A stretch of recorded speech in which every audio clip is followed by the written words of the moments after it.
Ya hemos visto los conceptos de energía solar y cómo los sistemas fotovoltaicos transforman esta energía solar en energía eléctrica para aprovecharlo de manera aislada o de manera interconectada, off-grid o on-grid.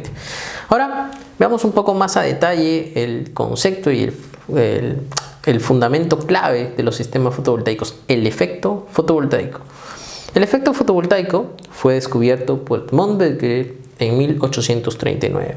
Edmond Berger descubrió este efecto fotovoltaico a los 19 años. Fue un físico francés, un prodigio de la electricidad, miembro de la familia Berger, que ya tenía muchos científicos y físicos de renombre en su familia, incluso ganadores de premio Nobel. Pero el efecto fotovoltaico se descubrió en 1839 y no fue hasta 1883 que construyó la primera celda. Y como hemos visto en las fechas, desde 1883 viene el desarrollo de las celdas fotovoltaicas. Es decir, hemos tenido décadas de investigación y desarrollo que nos han permitido llegar hasta esta tecnología actual con eficiencias altas y bajo coste.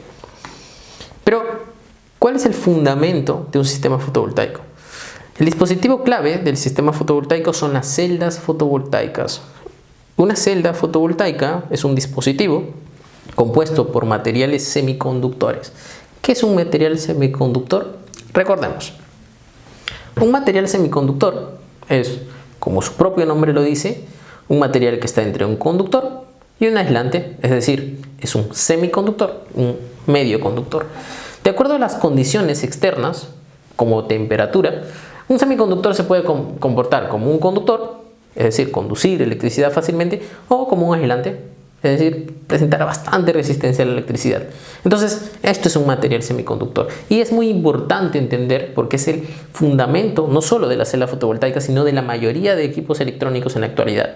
Adjunto a este video encontrarás un material adicional, clave y exclusivo de semiconductores. Pero volvamos a las celdas fotovoltaicas. Ya veíamos, una celda fotovoltaica es el dispositivo fundamental y el dispositivo básico de los sistemas fotovoltaicos. ¿Y cómo está compuesta una celda fotovoltaica? Pues veámosla. En la imagen vemos una celda fotovoltaica y podemos apreciar 4 partes importantes. Las dos primeras y las dos principales son justamente la unión de materiales semiconductores de diferentes condiciones, uno tipo P, es decir, con un exceso de electrones, o de cargas negativas, de cargas positivas, es decir, un exceso de huecos, y uno de tipo N, es decir, este tiene un exceso de electrones o un exceso de cargas negativas. ¿Okay? Entonces tenemos una unión de dos semiconductores, P y N, muy conocida como unión PN, y esta es una unión de semiconductores. Este material, esta parte de la celda fotovoltaica es la encargada de producir los electrones a partir de la radiación solar incidente. Pero tenemos dos partes más importantes, los electrodos, tanto frontales como posterior. Estos electrodos se encargan de llevar estos electrones generados y estas cargas generadas en la celda fotovoltaica a la carga externa que voy a conectar para aprovechar la energía producida por la celda fotovoltaica. Entonces, vayamos allá. ¿Cómo se produce o cómo funciona este efecto fotovoltaico en las celdas fotovoltaicas? Veamos paso a paso cómo se produce la electricidad a partir de la radiación solar. Para eso, veamos estas imágenes. Generalmente, una celda fotovoltaica sigue 3 pasos principales para producir electricidad a partir de la radiación solar. El primero es la generación del par electrón hueco, así se denomina, par electrón hueco. ¿Y qué son un par electrón hueco? Pues es la generación de los transportadores de carga. En este caso, al incidir la radiación solar sobre el material semiconductor, sobre esta unión P y N, a partir de la energía de los fotones de la luz, yo absorbo esa energía y produzco un par electrón hueco. Un electrón y un hueco. Un electrón es una carga eléctrica positiva y un hueco es una carga eléctrica negativa. Estas dos cargas me van a producir la corriente en corriente directa que necesito para producir electricidad. Entonces este es el primer paso del efecto fotovoltaico en las celdas fotovoltaicas, la producción de estos portadores de carga o la generación de un par electrón hueco a partir de la radiación solar. El segundo paso es separar estas cargas. Lo que pasa es que si dejo que estas cargas se queden juntas, se van a recombinar, porque como son de signos distintos, se atraen, es decir, se van a unir y van a volver a unirse. Ya no se va a generar este par electrón hueco, sino se va a recombinar. Esa es la denominación. Y a nosotros no nos interesa que se recombinen, nos interesa separarlas para utilizarlas. Entonces, si se recombina, baja la eficiencia de la celda porque ya no tengo bastante electricidad generada.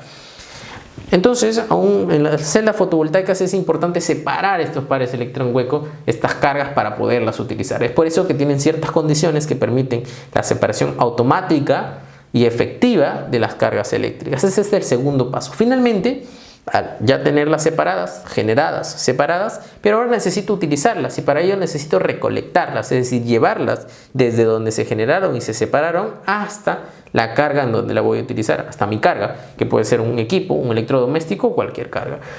Entonces, esta es la fase final y es la recolección de los pares electrón hueco, y para ello se hace la utilidad de los electrodos frontal o posterior y superior que vimos anteriormente. Estos no son más que conductores, generalmente de aluminio o de oro a veces, que sirven para recolectar estos electrones y huecos generados en la celda fotovoltaica. Pero ya que hemos generado estos electrones, hemos generado esta tensión afuera en la salida de la celda fotovoltaica, ahora es necesario aprovechar esta energía, ¿ok? Es necesario aprovechar esta corriente que hemos generado. Para ello tenemos que conectar una carga, porque si no conectamos ninguna carga, tenemos una tensión, pero tenemos un circuito abierto, es decir, tenemos una salida de circuito abierto. Esta salida de circuito abierto me está generando una tensión, pero ninguna corriente, entonces no es aprovechable porque no genera potencia eléctrica. Una vez yo conecto una carga, me va a generar. Pero ¿cuánto me va a generar y en qué condiciones dependiendo de la carga que ponga? Veámoslo más a detalle. En la imagen observamos que la denominada curva IV o curva corriente versus tensión. Una curva corriente versus tensión es una curva que me muestra la corriente y la tensión generada en una celda fotovoltaica de acuerdo a las condiciones de carga que yo tengo conectadas. Por ejemplo, si no tengo conectada ninguna carga, decimos que tenemos una salida en circuito abierto y mi tensión aquí existe, que es alrededor de 0.6 voltios, pero no tengo ninguna corriente porque no tengo ninguna carga conectada. Esto lo vemos en el punto 1.